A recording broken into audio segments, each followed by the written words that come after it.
한번 인사하시겠습니다. 하하하하. 인사하시겠습니다. 여러분이 지을 수 있는 가장 최선의 미소로 하하하하. 하나님이 하셨습니다. 하나님이 하십니다. 인사하고 시작합니다. 할렐루야. 참 좋습니다. 마더스데이 특별히 우리 어머님들 오늘 그러시더라고요. 어떤 분이 마더스데이인데 우리 여자들이 이렇게 일해야 돼요. 이렇게 부엌에서 일하시는 분들이 계신데 네, 맞아요. 우리 형제님들 각성하셔야 됩니다. 남자분들 이럴 때는 남자분들이 이렇게 주방을 좀 책임지고 하면 좋을 것 같은데 내년에는 한번 시도해 보도록 하겠습니다. 그러려면 조금 더 인원이 좀 많아져야 될 것 같아요. 막 성가대가 계시고 여기저기 봉사하고 계셔서 조금 벅찬 감이 있지만 조금 인원이 많아지면 우리 마더스데이는 형제님들이 책임지는 걸로. 아멘 하신 분들 기억하시고 내년에 잘 준비해 주시면 감사하겠습니다. 네, 좋은 날입니다. 참. 그 부모를 공경하고 부모에게 순종하는 거 참 성경에서 우리에게 말씀해주고 있는 귀한 진리의 말씀이고 또 우리 명령이지 않습니까? 출애굽기 20장 12절에 내 부모를 공경하라. 그리하면 하나님 여호와가 내게 준 땅에서 내 생명이 길리라 라고 말씀하고 있습니다. 자녀들아 주 안에서 너희 부모에게 순종하라. 이것이 옳으니라. 에베소서 때도 말씀하고 있잖아요. 인간된 도리일 뿐만 아니라 하나님이 주시는 말씀의 명령으로 우리 부모님들을 잘 섬기고 또 순종하고 공경할 수 있는 우리가 되길 바라며 특별히 우리 교회에 연로하신 많은 우리 어르신들 주님의 이름으로 건강하시기를 축복합니다. 아멘. 네. 오늘 우리 사도행전 8장 기초한 이 하나님을 기쁘시게 말씀 시리즈 세 번째 시간이에요. 제가 3번으로 마치려고 했는데 안 되겠어요. 다음 주에 한 번 더 해야 될 것 같습니다. 여러분 혹시 한 본문을 계속 이렇게 읽게 돼서 조금 이렇게 지루하실 수 있지 않나 싶을 수도 있겠지만 아니에요. 좋습니다. 더 이렇게 머릿속에 각인이 되고 이제 이 에디오피아 내시와 이 빌립의 이 스토리는 여러분 아마 눈을 감고도 그냥 착 아실 수 있을 정도로 머릿속에 잘 남아있을 거라고 생각이 됩니다. 첫 번째 시간에 에디오피아 내시 이 사람을 구원하고자 하시는 하나님의 그 마음, 영혼을 구원하시고자 하는 하나님의 마음을 헤아림으로 우리가 하나님을 기쁘시게 할 수 있다라는 말씀 드렸고 두 번째 시간 지난 시간에는 빌립처럼 하나님께 순종함으로 하나님을 기쁘시게 할 수 있다고 말씀드렸어요. 오늘은 이 에디오피아 내시의 그 예배에 대한 마음을 한번 살펴보면서 우리가 어떻게 하나님을 예배하는 것이 또 어떠한 마음으로 예배를 드리는 것이 하나님을 기쁘시게 할 수 있을지 그 부분을 한번 초점을 맞춰서 함께 살펴보려고 합니다. 한번 따라해 보시겠습니다. 예배의 자리에 대한 사모함이 있어야 합니다.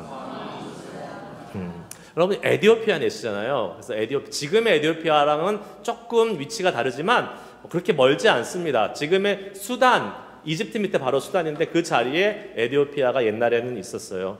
그래서 애굽 땅 바로 밑에 있던 그곳에서 지금 애굽을 지나 이집트를 지나 예루살렘까지 온 사람이 바로 이 넷이었습니다.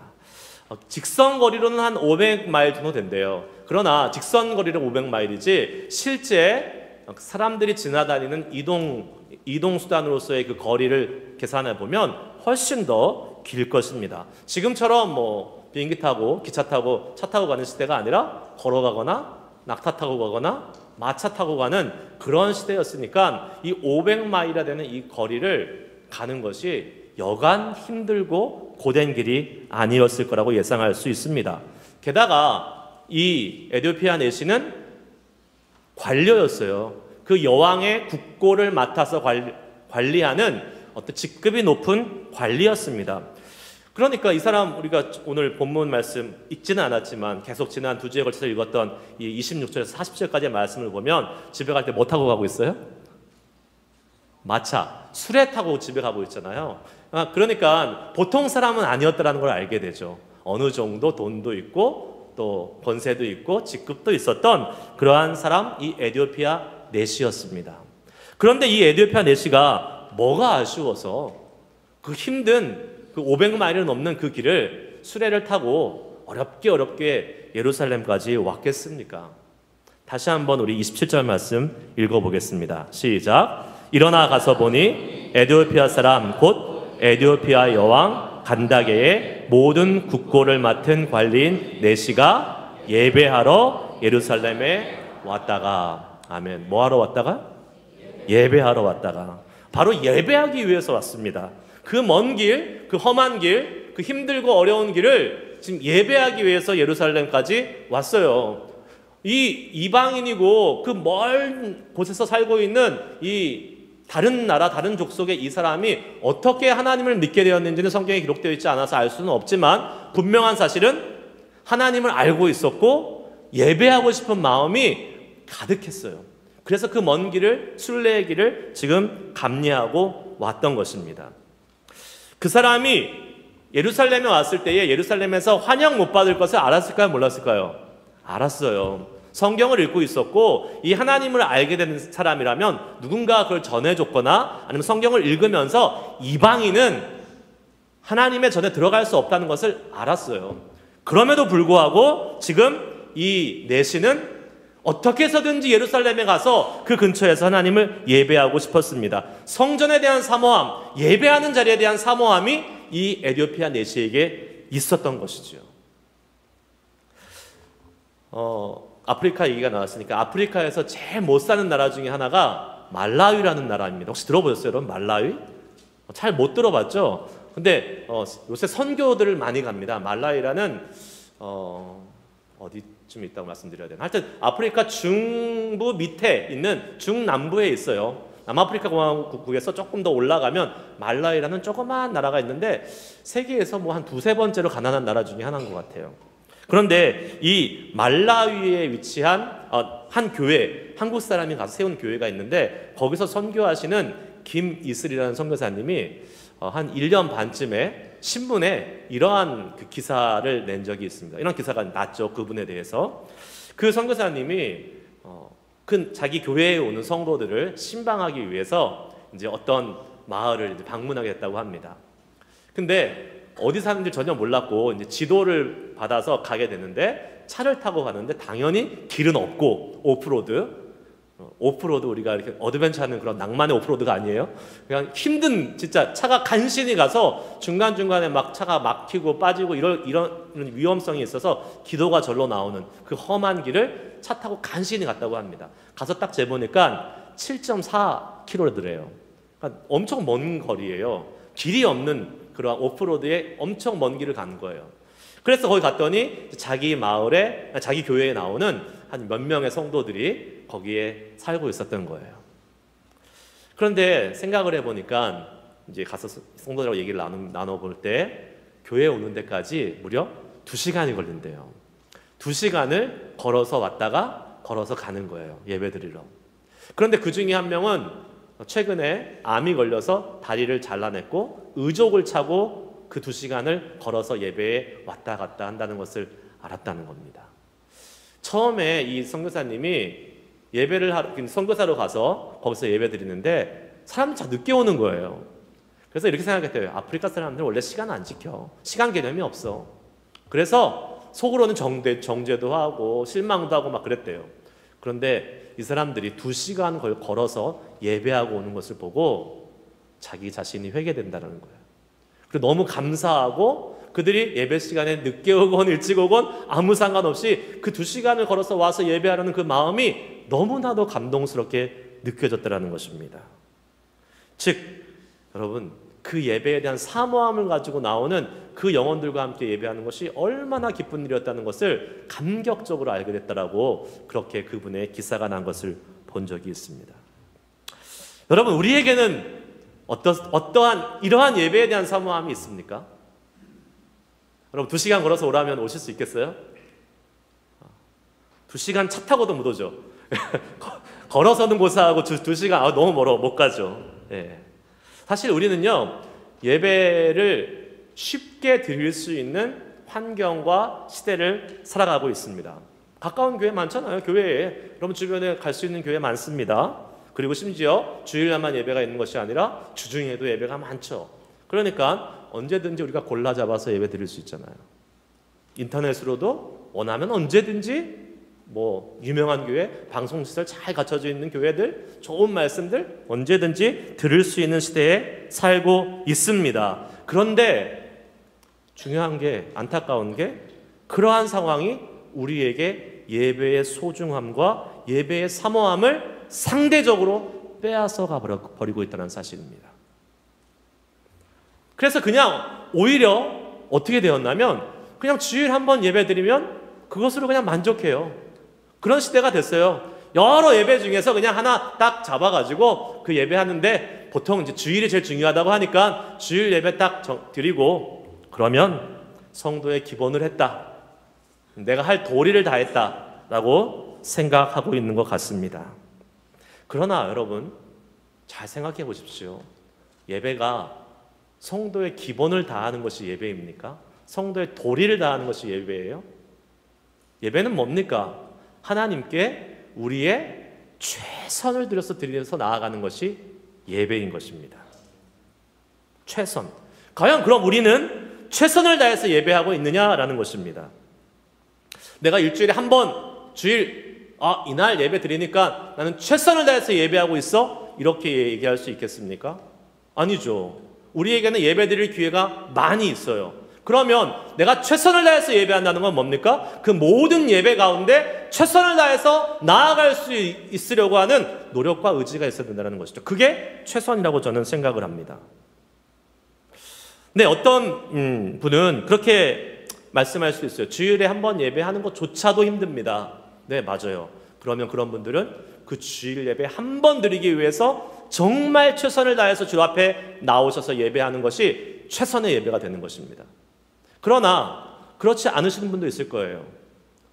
주일뿐만 아니라 시간도 많고 여유도 있는데 그냥 나의 기본, 내가 세운 예배의 기본은 주일 예배야 라고 딱 정해놓고 주일 한 번 예배 오시는 분도 있잖아요. 그러면 그분들은 최선의 예배가 아니에요. 그 예배는 최선의 예배가 아닙니다. 왜요? 내가 얼마든지 최선을 다해서 다른 예배 가운데 나아갈 수 있는데 내가 그것을 안 하고 있기 때문에 그렇습니다. 여러분, 내가 정한 기준을 좀 높이십시오. 수준을 좀 높이십시오. 주일 한 번 예배 오는 그런 기준을 누가 정했습니까? 그 기준 하나님 안 기뻐하십니다. 수준을 높이세요. 기준을 높이세요. 나는 모든 예배 다 참석하리라. 그렇게 기준을 높게 잡고 열심히 하나님께 나아가는, 최선을 다해서 나아가는 그러한 모습이 우리 가운데 있어야 될 줄 믿습니다.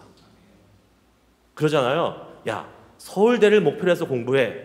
그래야 서울에 있는 대학이라도 갈 수 있어. 우리가 여러분 모든 예배에 참석하겠다고 그러한 마음의 결단을 하고 정말 하나님께 열심히 나아가는 예배에 대한 사모함이 있으면 그나마 많은 예배를 참석할 수 있겠지만 썬데이 예배 한 번으로 만족해버리면요 썬데이 예배도 못하는 경우가 생깁니다. 몇 개월 전에 이런 일이 있었어요. 저희 수요 기도회 하잖아요. 수요 푸짐한 기도회 하는데 이제 저희 수요 기도회 저희 교회 아닌 분들이 오셔서 예배하시잖아요. 근데 이제 저희 교회 아닌 분이 수요 예배 정기적으로 오시는 분이 또 다른 지인을 이렇게 초대해서 왔어요. 그래서 새로운 분이 오신 거예요. 그래서 이제 그분께서 새로 오시는 분을 다 맞이하면서 새로 온 그분이 뒤에 앉으려고 하니까 저희 교회 안 다니시는 그분이 뒤에 앉으시면 안 돼요. 앞으로 오셔야 돼요. 그러면서 그거 참 좋잖아요. 근데 거기에 한마디가 붙었어요. 이 교회는요 수요일날 사람들이 많이 안 오니까 앞에 와서 앉으셔야 돼요. 여러분 자존심 상하지 않습니까? 우리 교회는 수요 예배 사람 많이 안 오는 교회예요?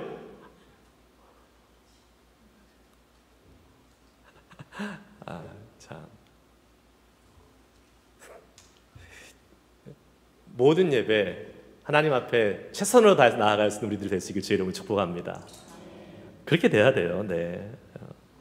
물론 우리의 사정이 있고 형편이 있습니다. 아까 말씀드린 대로 주일 한 번 오시는 것이 정말 힘드신 분이 있어요. 정말 그 한 번의 예배를 사모하는 마음으로 소중히 나오셔서 예배하시는 분들 하나님이 너무 기뻐하십니다. 감사하시고 또 기쁨을 누리시고 주일 한 번 나오셔서 정말 일주일 살아갈 수 있는 그 힘을 다 받고 가세요. 그러나 우리에게 더 많은 예배에 참여할 수 있는 여유가 있으시다면 그 마음속에 그 예배에 대한 사모함을 더 달라고 기도하시면서 모든 예배 참여할 수 있는 우리 모두가 될 수 있기를 축복합니다.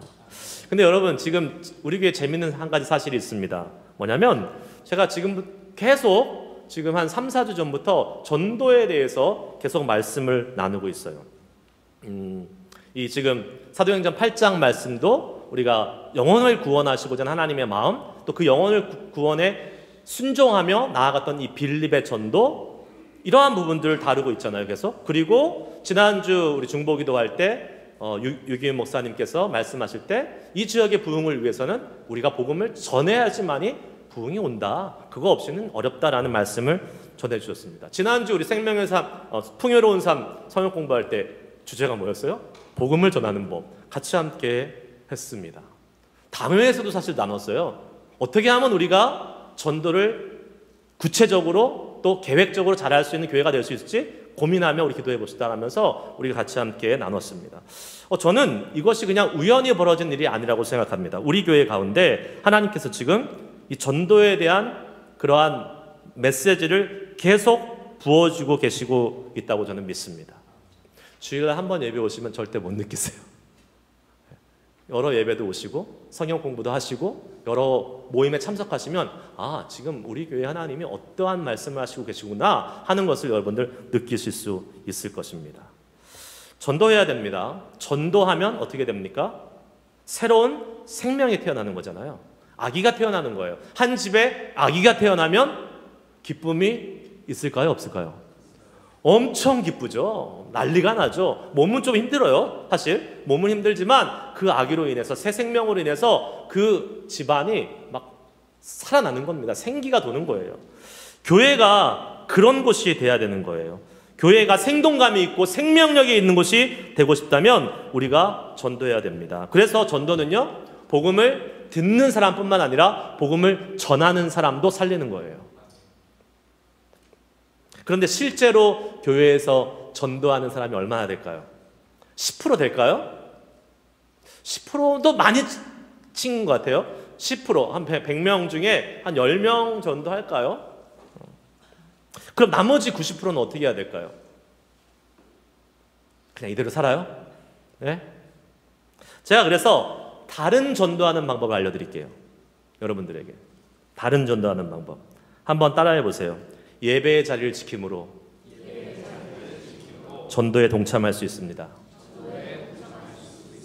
이게 무슨 말이에요? 예배는 예배고 전도는 전도지. 어떻게 예배의 자리를 지킴으로 전도에 동참할 수 있어요? 아니에요.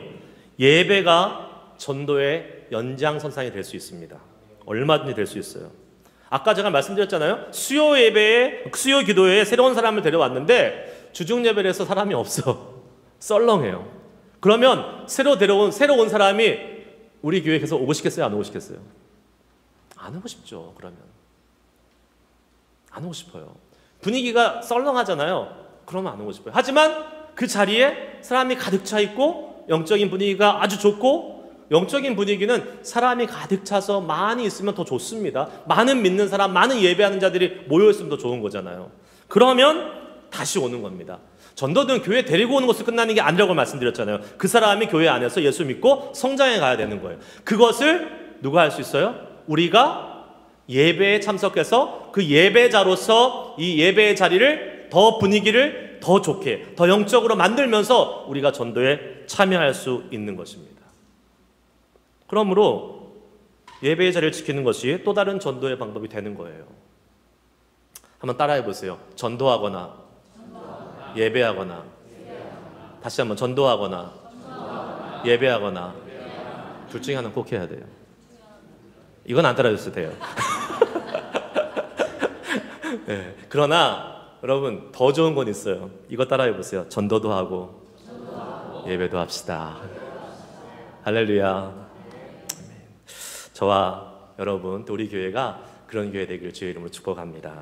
두 번째, 한번 따라해 보세요. 하나님의 뜻 앞에 내 뜻을 내려놓아야 합니다.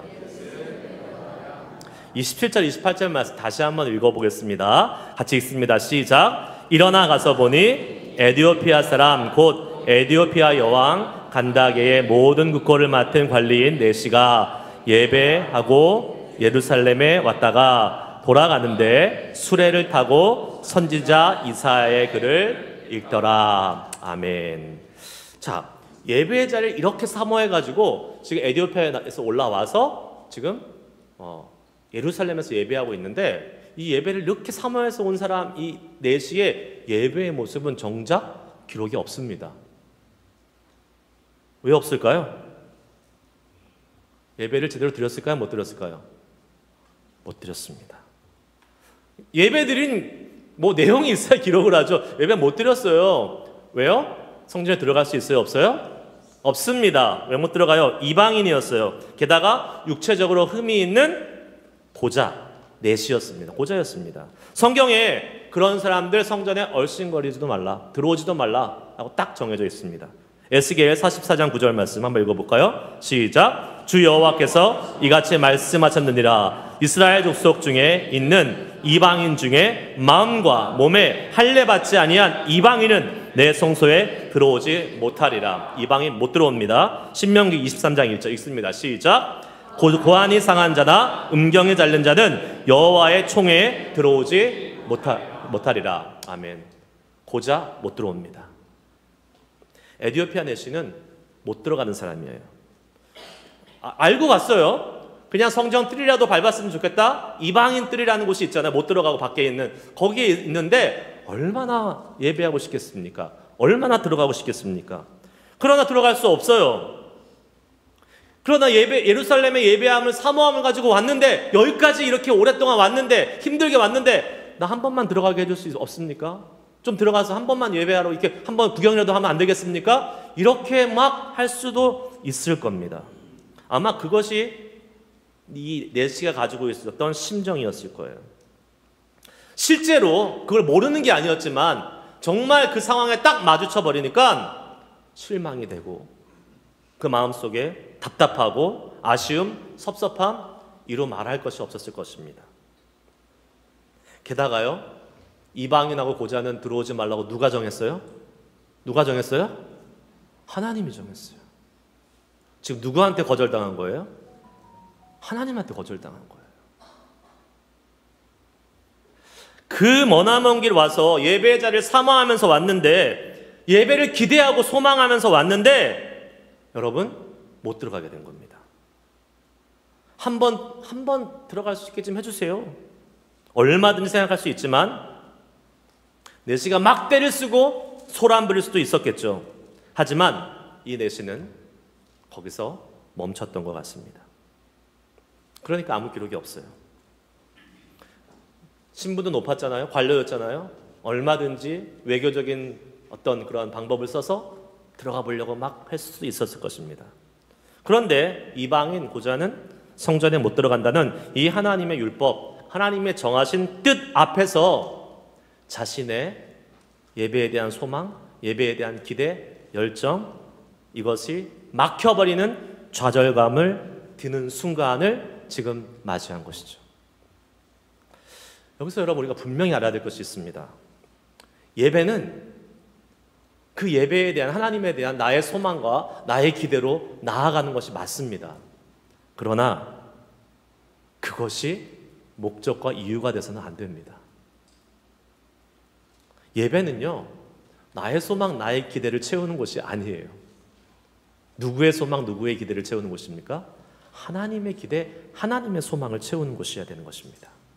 내가 기준이 되고 내가 목적이 되어서 나가잖아요. 내 기대, 내 소망이 예배의 기준이 되고 목적이 돼서 나가잖아요. 그러면 내 감정, 내 기분, 내 마음의 결과에 따라서 예배를 평가합니다. 예배 드리는데 막 마음이 좋아, 막 흥분되고 막 기쁘고 막 이렇게 막 감동도 되고 눈물도 조금 나고, 그러면 예배 잘 드렸다고 생각해요. 반대로 오늘 말씀 듣는데 자꾸 혼내키는 말씀만 하고 기분 나쁜 말씀만 하고 잘 못 받아들이는 말씀 나오고, 갔는데 예배 분위기 생각보다 좀 별로야, 모르는 찬양 부르고 막 별로야. 그러면 뭐라고 생각합니까? 오늘 예배 별로야.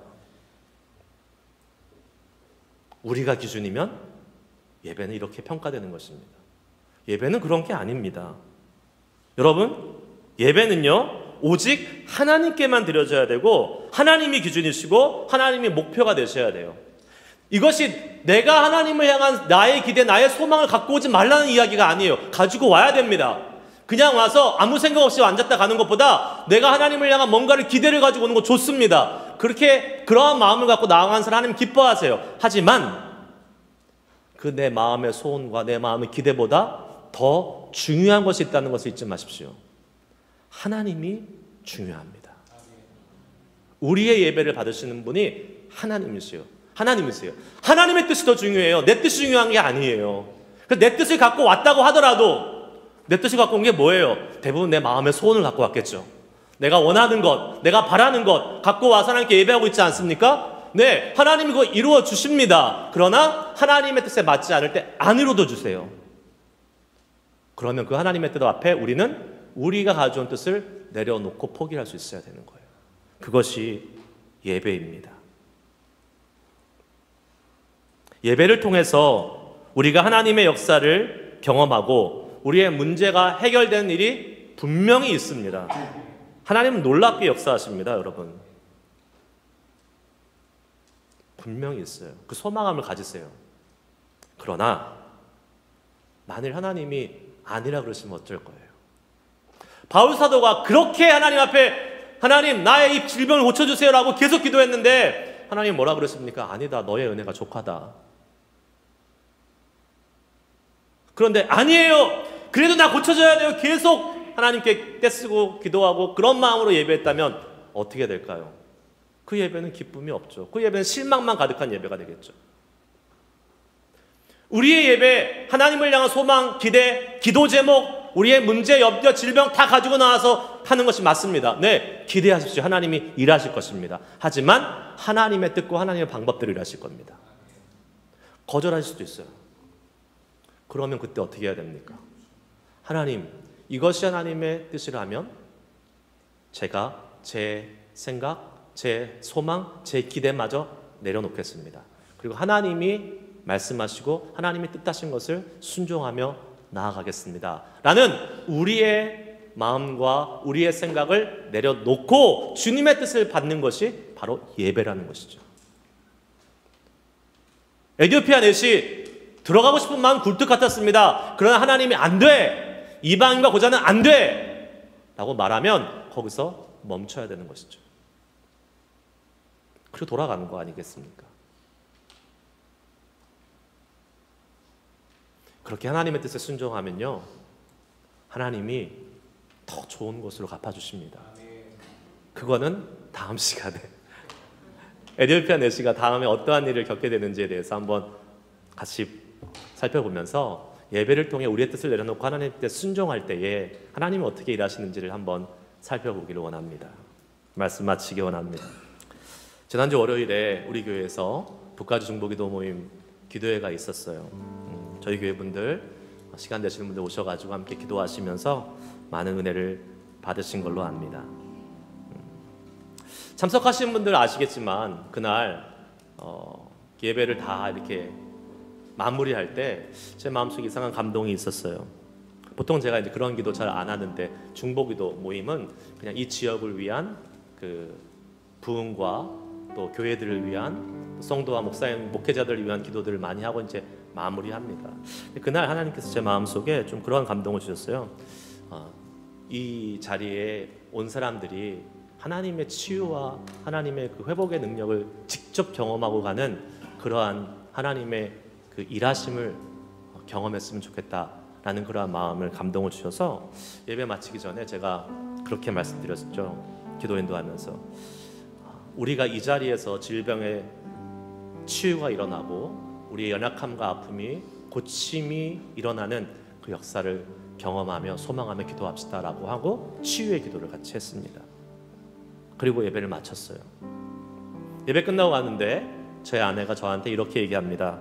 여보, 오늘 밤에 이 기도를 통해서 나음 받은 사람이 있어요.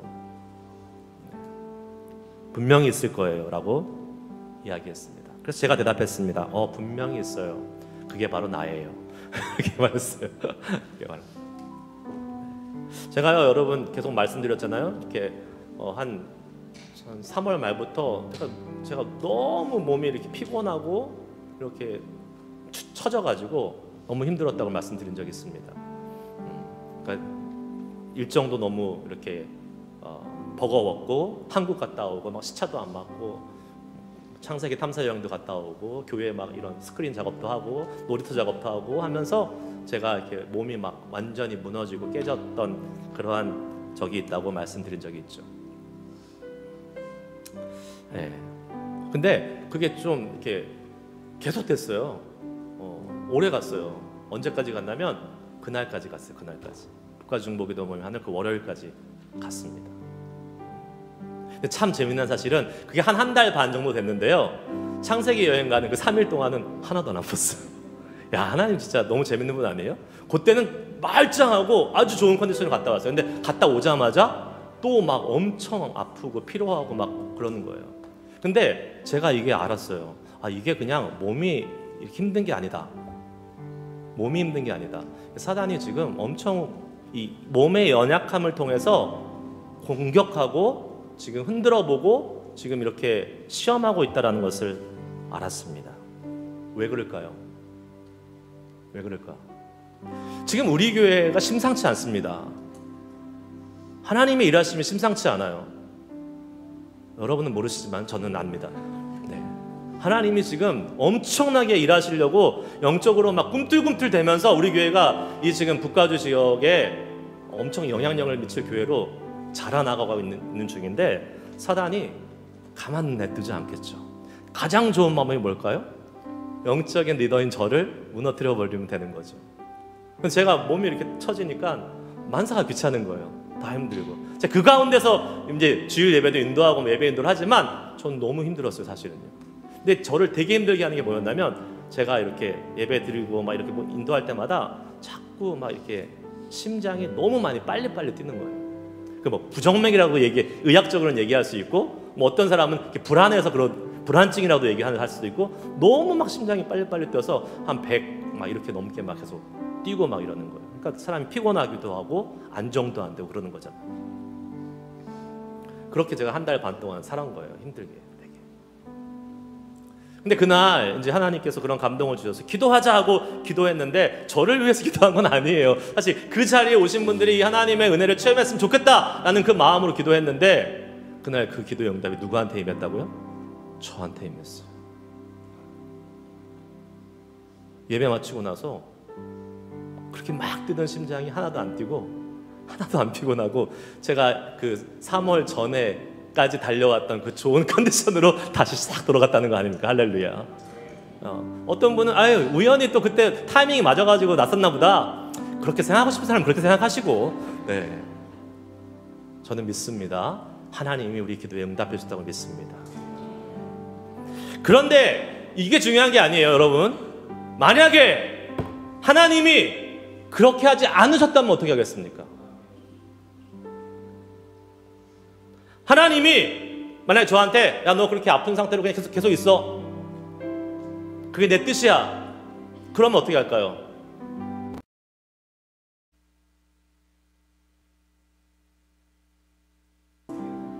그래도 왜냐하면 그것이 하나님이 가장 좋은 길이고 가장 저를 향한 최선의 길이기 때문에 저는 그렇게 하나님을 평생 예배할 겁니다. 실망이 될 수도 있겠죠. 하지만 그것이 하나님의 뜻이라면 받아들이면서 살 수 있어야 됩니다. 그것이 믿음의 반응이에요. 예배는 그런 것입니다. 내가 원하는 것을 쟁취해내고 내가 원하는 것을 이루어내는 것이 예배가 아니라 하나님이 원하시는 것을 받아들이고 내 뜻을 내려놓는 거예요. 여러분 지금 오늘 예배에 와서 여러분이 기대하고 소망하는 거 갖고 나오셨잖아요. 근데 하나님이 아니라고 하실 수도 있어요. 하나님이 더 못 들어와. 거기 성전 뜰만 밟고 가.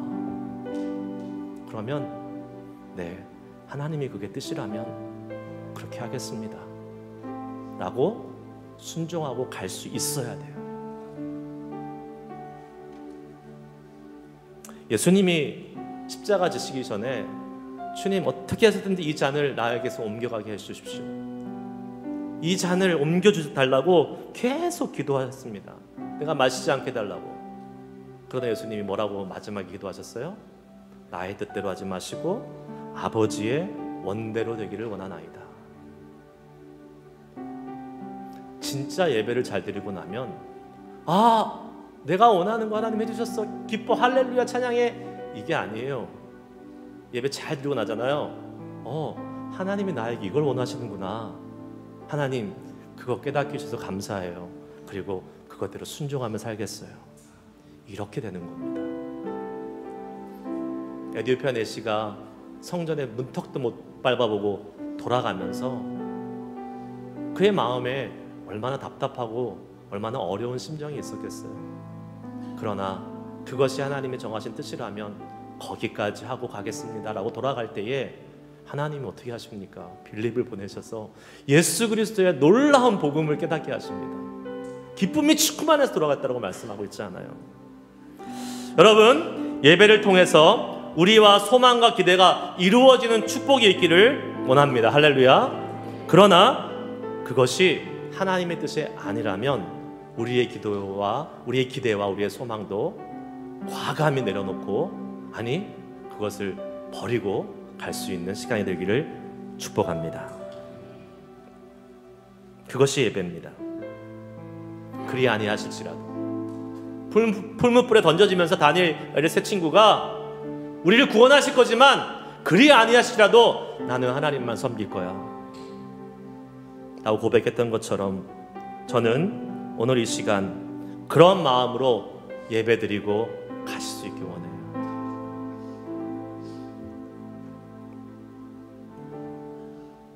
예배를 사모하시는 여러분 되시길 축복합니다. 우리의 모든 뜻을 주님의 뜻 앞에 내려놓고 그분의 뜻이 우리의 삶에 이루어지길 소망하면서 살아가는 우리들의 예배자의 삶 되어서 주님을 기쁘시게 할 수 있기를 다시 한번 주님의 이름으로 간절히 부탁드립니다. 이 시간 찬양하시면서 예배 마무리하겠습니다.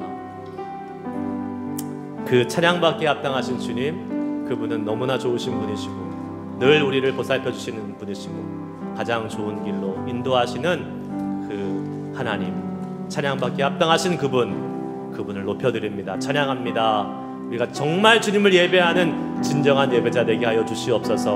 오늘 말씀을 기억하시면서 예배를 사모하고 주님의 뜻 앞에 순종할 수 있는 자 되기를 간절히 바라고 결단하면서 우리 찬양 주 앞에 올려드리고 마치도록 하겠습니다.